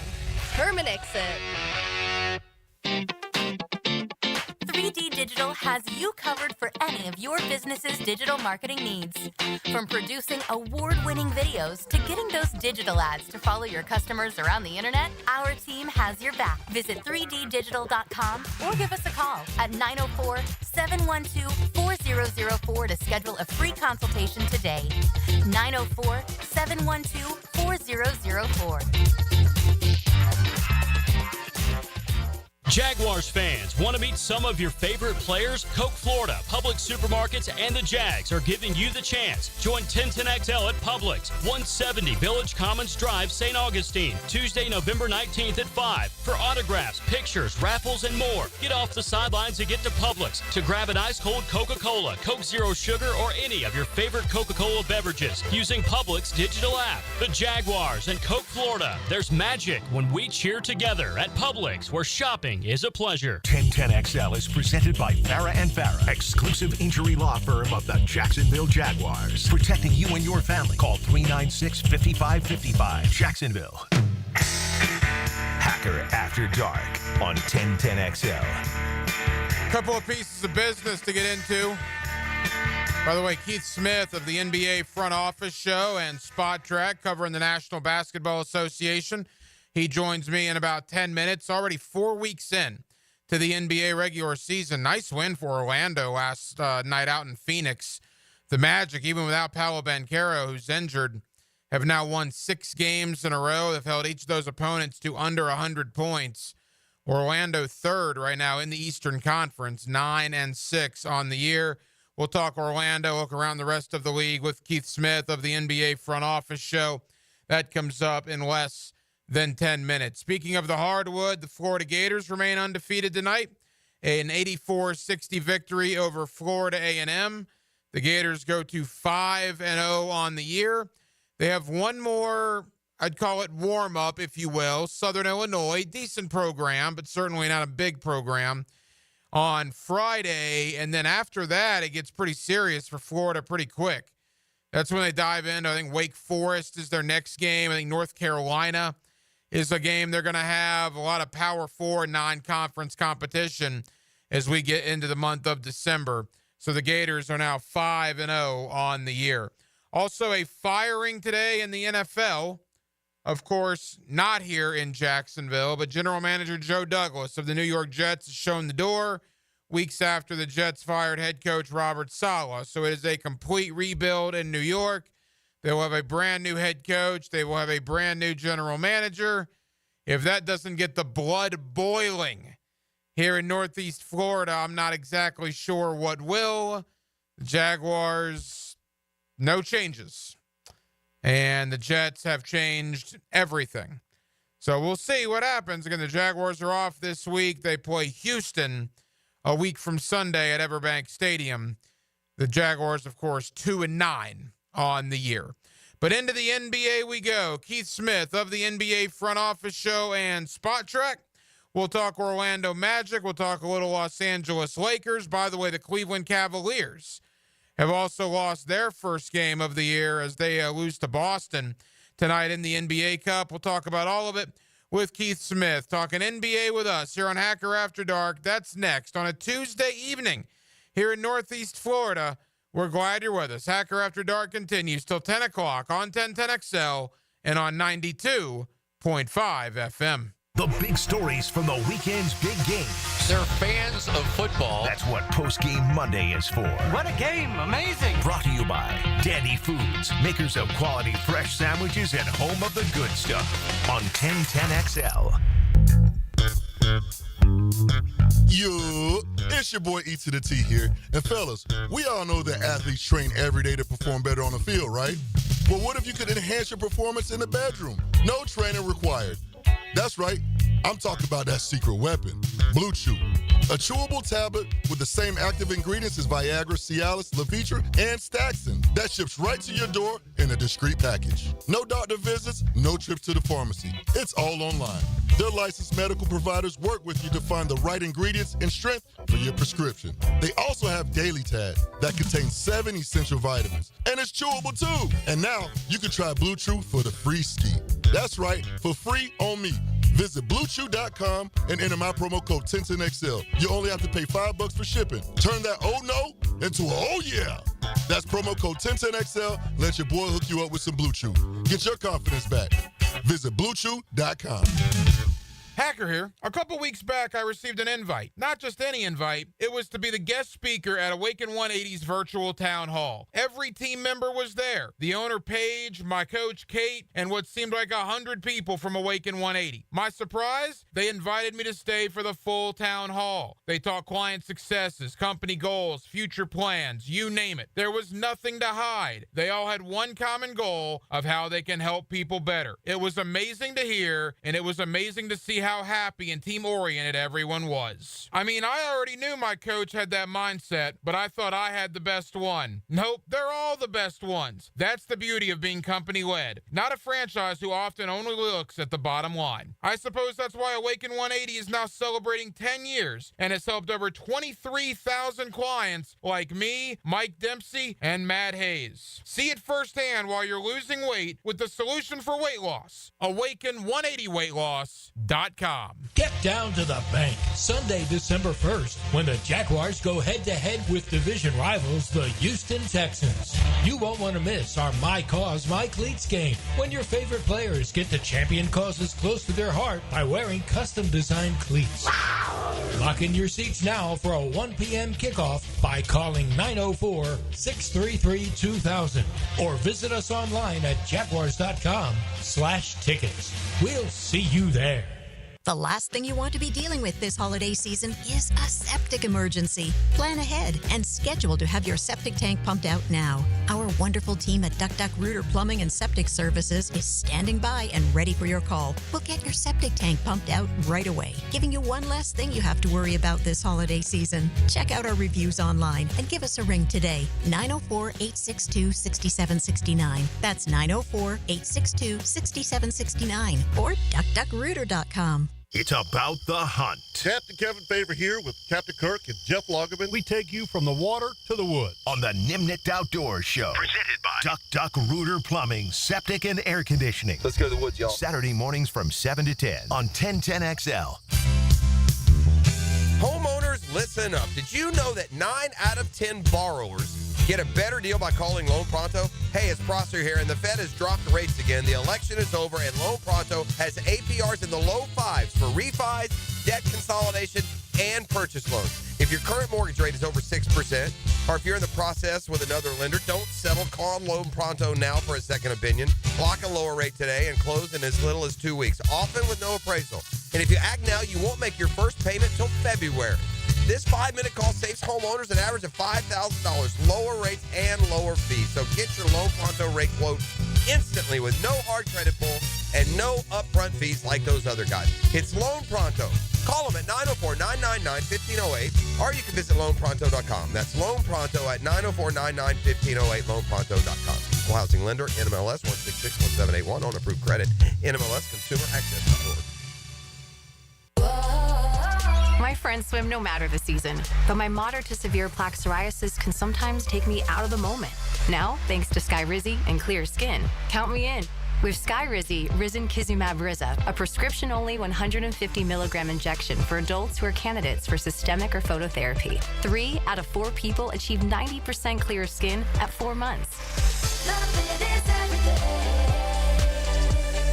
Don't use if allergic to Skyrizi. Serious allergic reactions and an increased risk of infections or a lower ability to fight them may occur. Before treatment, your doctor should check for infection and tuberculosis. Tell your doctor if you have an infection or symptoms such as fever, sweats, chills, muscle aches, or cough, or if you plan to or recently received a vaccine. Thanks to Skyrizi, there's nothing on my skin, and that means everything. Ask your doctor today about Skyrizi, the #1 dermatologist-prescribed biologic in psoriasis, and visit skyrizi.com or call 1-866-SKYRIZI to learn more. Jaguars fans, want to meet some of your favorite players? Coke Florida, Publix Supermarkets, and the Jags are giving you the chance. Join 1010XL at Publix, 170 Village Commons Drive, St. Augustine, Tuesday, November 19th at 5. For autographs, pictures, raffles, and more. Get off the sidelines and get to Publix to grab an ice-cold Coca-Cola, Coke Zero Sugar, or any of your favorite Coca-Cola beverages using Publix digital app. The Jaguars and Coke Florida. There's magic when we cheer together at Publix, where shopping is a pleasure. 1010XL is presented by Farah & Farah, exclusive injury law firm of the Jacksonville Jaguars. Protecting you and your family. Call 396-5555. Jacksonville. Now, another great guest on the Garber Auto Mall phone line. Hello. We can wiggle it. Back here on 1010XL and 92.5 FM in the city of Jacksonville, we are glad you are with us. And just like that, we are approaching 4 weeks into the NBA regular season. That is hard to believe. Most teams are at about the 15 or so game mark. We're going to be passing the quarter pole in just a little bit. Orlando has come on really strong as of late. A lot of injuries around the league, though, that are slowing some teams down. Let's talk about all of it with Keith Smith. He does an absolutely terrific job covering the NBA for both Spot Track, and you can also watch him with the NBA Front Office Show. And Keith is always kind enough to join us here on 1010XL. Keith, how you doing? I'm doing well. Thank you for having me. Hey, Keith, we always appreciate the time. All right, I want to focus on Orlando and some of the big storylines, but I think one of the biggest storylines, Keith, are the injuries, man. I mean, we know about Paolo and Wendell Carter in Orlando, but, I mean, Embiid and Paul George have missed a ton of time in Philly. You look at Morant and Zion Williamson, Kawhi Leonard, Chet Holmgren. I mean, there are injuries all over the place. Is it a coincidence, or is there something to that? Yeah, I mean, there's definitely something to it that these guys are going down. It's funny, I had a chance to spend time with a bunch of NBA executives a couple weeks ago in Phoenix, and one of the things that we all were discussing was the injuries, because that's something everybody around the league is talking about. And one of the things that was kind of a running theme, right? Nobody has a real answer for this, but the one thing that we all agree on is these guys are just coming into the league miles on them like we've never seen before, because by the time they're 7, 8 years old, they're all playing AAU ball. They're playing, practicing 4 or 5 nights a week, and then playing upwards of 8 games a weekend. Then you add to that high school basketball on top of that when they hit that level. And then, by the time they get to college, some of these guys are like, man, it's slowed down. Like, I'm not playing as much. I'm not doing as much. And it's an adjustment. So by the time they get in, they've just already beat up, already worn down. So I think there's something to it in that respect. Keith Smith, the NBA Front Office Show, also Spot Track, does a great job covering the NBA with us here on 1010XL. And I mentioned the injuries in Paolo here in our area, about 90 minutes south of us in Orlando.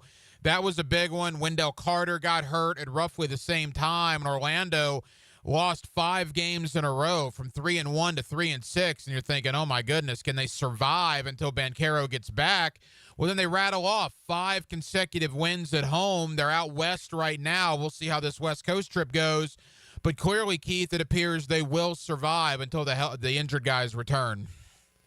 Yeah, and that's what you need to do, right? You need to stack some wins while you got these guys out. You don't want to be in a position where, Paolo gets back and you're 7, 8 games under 500 and you're having to play, with the pedal to the metal all the way through the finish to try to make up that ground. Instead, if you can stack a few wins right now, it should make life a lot easier when he gets back on the floor. And they clearly need him. The offense it's struggling along. They're winning with defense right now. now. That's how they're getting it done. They are one of, if not the best defensive team in the league. They challenge shots, they get after it, they rebound, they force turnovers. They're just kind of doing all the things you need to do to win games on the defensive end. But it's offensively, when they run into some of these better teams, that's when it really stands out how much you need Paolo. But right now, so far so good. Franz Wagner's playing great. Jalen Suggs has stepped up, and Goga Batadze, in the absence of both Banchero and Wendell Carter Jr., he's been excellent in the starting group for the Magic. I love Goga. And two things that I've noticed about this Magic team, I'm curious if you agree. Number one, Wagner's playing like an all-star, and it'll be very curious to see how that translates when Paolo comes back in the lineup. And number two, it looks like Jonathan Isaac, for the first time in his career, you could argue, is 100% healthy. He's starting to play over 20 minutes a game, and you see now why he was a lottery pick. Jonathan Isaac has been fantastic for them. Yeah, I like to call him the per-minute defensive player of the year, because I don't know anybody who has a bigger defensive impact than Jonathan Isaac does. He just can't play a ton of minutes. And I think what the Magic are doing is they're being very smart with him. If he feels any kind of twinge, you sit. You go to the bench, and you're not going to play that night, because they know it's more important that we have you available than it is to push him to play through things. I think for the Magic to go where they want to go, they want to have, obviously, they got to get Banchero and Carter back, but they want to have Jonathan Isaac be somebody who can give them 15, 20, 25 minutes in playoff games if they can get there. And that's going to be something they're going to really be looking forward to getting, with him when he gets there. So I think it's, he's been absolutely awesome on that end. And, he's knocking down some jump shots. He's starting to make a couple plays off the dribble. You can see everything, all the promise he showed in those first couple of years when he was mostly healthy. It's all starting to come to fruition now. And final thought about Orlando, KCP was the big free agent acquisition, and there was thought that, he had struggled at the beginning of the year, but you see why they brought him in. Watching those games, Keith, KCP and Suggs with Isaac and Mo Wagner and all these guys, you mentioned defense, they're a nightmare for some teams. Like Philadelphia, that NBA Cup game, Philadelphia was done in the fourth quarter. They absolutely wanted no more part of Suggs and KCP in the backcourt. So you talk about winning with defense, and you're exactly right. That is Orlando's calling card right now. Yeah, 100%. KCP is not knocked down shots the way the Magic want him to. Now, history suggests this is just a slump to start the year, and that he will be able to make some shots. So, he'll be able to make that work. So, he'll make that, happen. I'm not too worried about that. I think the, point about the defense, though, that's spot on. This is what they envisioned. Jamal Mosley in the front office, they wanted to be able to put two bulldogs on opposing ball handlers and just make life miserable for them. And that's what Suggs and Caldwell Pope. And if you add to it, Anthony Black and Gary Harris coming off the bench just kind of continue that when they get into the game. So it's a really well-constructed defensive roster. And then when KCP starts knocking down shots, that'll really help the offense find better flow as well. A couple more for Keith Smith, the NBA front office show. We'll tell you all about that and where to find it in a moment. You can also check him out at Spot Track covering the NBA. Keith, the Cleveland Cavaliers have a first-year head coach, and they're 15-0, man. I mean, good team, but did anybody see this coming? I mean, holy moly, how well are they playing? Yeah, no, nobody thought it would be like that for the Cavs. I think everybody, knew that they had a chance to be pretty good, but 15-0 is, that's just a ridiculous start. So I think, what they have done under Kenny Atkinson has put them in a position to do some different stuff. He's making sure that any meaningful minutes that they play, they have one of the two guards, Donovan Mitchell, Darius Garland on the floor, and one of the two bigs, Evan Mobley, Jared Allen on the floor. There's very few minutes they play without, those combos on the floor. And that's huge for them, because that kind of just keeps them moving and keeps things going in a good way for them. And then also, he's forcing the big men in actions to be involved. There's too many plays over the last year or so as this team came together where you had Allen and Mobley just kind of hanging out. One of them stashed in the corner, the other one just kind of, near the rim while everybody else did stuff. What Atkinson has done is he's introduced actions that involve them as playmakers, as play finishers, and that's been huge because it helps open up the rest of the offense for everybody else. And he's trusting his bench, too, to give him solid minutes. It's a really smartly built roster and a really, really good team. 82 games is a marathon, obviously. We're not even a quarter of the way done. But having said that, how concerned should fans in Milwaukee and Philadelphia be right now? Yeah, pretty concerned because here's the challenge. Now in the NBA, you just got to kind of get into the play-in tournament, then maybe you can make a run. But waiting for you on the other side, if you're having to go through the play-in tournament, is going to be Boston. It's going to be Cleveland. It's going to be really tough to kind of get through that situation there for those teams. So I think what we're going to really see with them is they're going to have to really try to push to get up out of there. But the problem is for Philly, you can't push too hard because Embiid and George, you're not going to play them every game the rest of the way. You're going to take a long-term approach, and they've already openly said we're not going to deviate from that. And then from Milwaukee's side, it just doesn't fit. The pieces don't fit the way they should. This is a great lesson in, I've always said the NBA is about collecting talent that fits versus just collecting talent, and it's just been a little messy for the Bucks. So we'll see. And they've also got their own injury problems that they're dealing with. So they both built themselves quite a hole to work out of. Final moments with Keith Smith of the NBA Front Office Show. Keith, as we go out west, injuries are the story out there. Phoenix, Brad Beal, and Kevin Durant have missed time. We know the Pelicans have had all sorts of injury problems. Morant in Memphis, now Chet Holmgren in Oklahoma City. What team is best equipped to deal with these injuries? Yeah, it's Oklahoma City. They're just so deep and so good. And while it's, an absolute bummer to see Chet Holmgren go down and be out for several months, I mean, we may not see him until the new calendar year flips over here in about a month and a half or so. So that's tough. But they're going to get Isaiah Hartenstein back probably sometime within the next week or two. And that's going to be huge for them because they're going to be in a spot where they can really do some stuff with him. And the small ball lineups they've unlocked, those have been really good for them. So they're the team that's best suited. But the West is deep. There's a lot of good teams in the Western Conference. And, it's funny. I kind of laughed the other day. I said, I think people started to write off the Nuggets a little too quickly. I don't know that they're still as good, but they still got Nikola Jokic. And when that's your starting point, you're in pretty good shape. Yeah, I've taken a notice of them because Orlando owns their first-round pick, and Denver, even though they've lost a couple, they're 7-5 right now, so they're off to a decent start. I'm contractually obligated to ask you about the Lakers. I think any interview I do with you, I have to ask you about the Lakers. What's been your thought on LeBron and the Lakers so far? I mean, LeBron is, I don't have anything left to say about him. Like, I don't know, just how, but okay, great. Like, keep doing it, I guess, for another, 10 years or so. I mean, he's just unbelievable. The way he plays now is so different than the guy we watched in the first 10, 15 years of his career, which is also absurd to just even think about.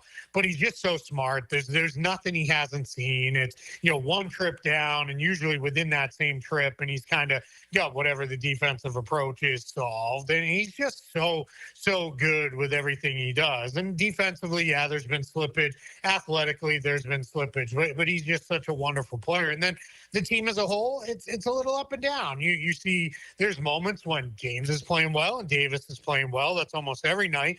They get that third and fourth guy to step up. They look like a really good team and like they can beat anybody. It's on the nights when those third and fourth guys aren't there and it's James and Davis having to do everything. That's when the Lakers kind of, stumble their way through it. But, it's a solid team. They'll be in the mix to be a playoff team, but we'll see if they can be anything more than that. Keith, final question. We'll hopefully have you back on in 3 or 4 weeks. Up until that point, for the next month or so, what are the big storylines to follow? Is it the injured guys returning like Hartenstein, as you mentioned?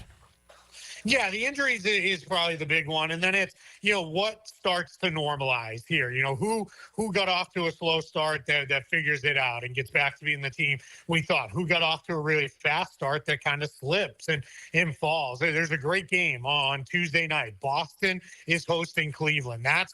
It's not gonna answer every question we have because neither one of those teams is fully healthy, especially the Celtics who don't have Kristaps Porzingis. But it's gonna start to give us some sense. If Cleveland goes in there and wipes the floor with the Celtics, it's going to send notice to the rest of the league that, hey, the Cavs are here and they're not going anywhere. If Boston comes up with a win there and they kind of take care of Cleveland, then that's going to send notice. All right, the Celtics are still the champs and they're the team to beat. So there's a lot of fun stuff coming here in the NBA. Let's just hope we don't lose any more of our superstars and we just start getting them back on the floor. Keith, tell the good folks here in Jacksonville, the NBA front office show and where they can check it out.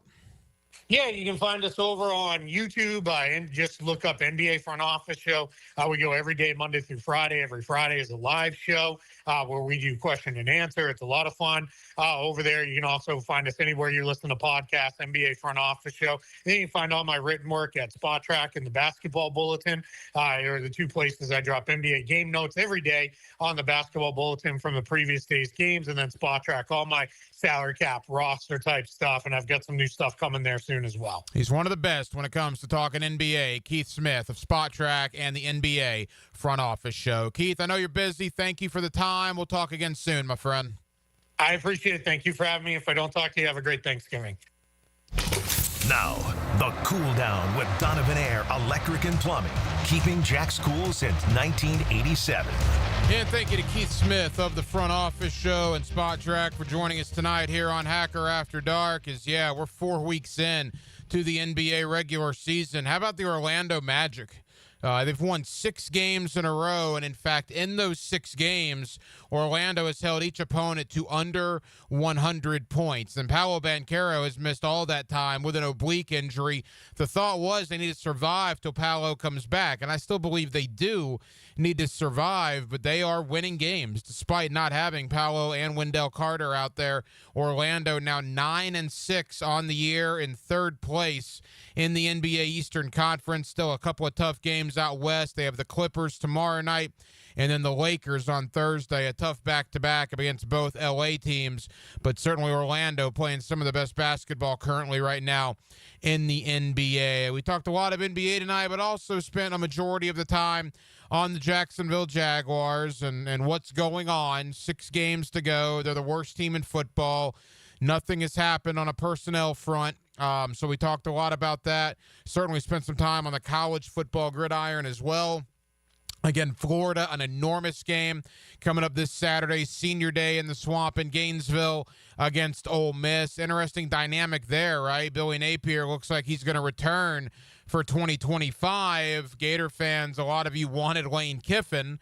Florida has the opportunity to end Ole Miss's playoff hopes. Do I expect that to happen? Probably not. Ole Miss is playing very well, although I'll tell you, if Florida plays like they did against LSU, who knows what could happen on Senior Day Saturday down there in Gainesville. Well, that will just about do it.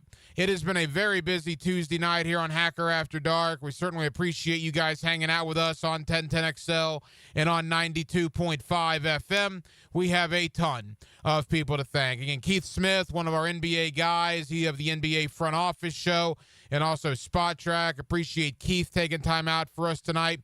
Thank you to college football columnist Jesse Simonton for joining us this evening as we looked at Florida, Florida State, a little bit of Georgia, and a little bit of Miami as well.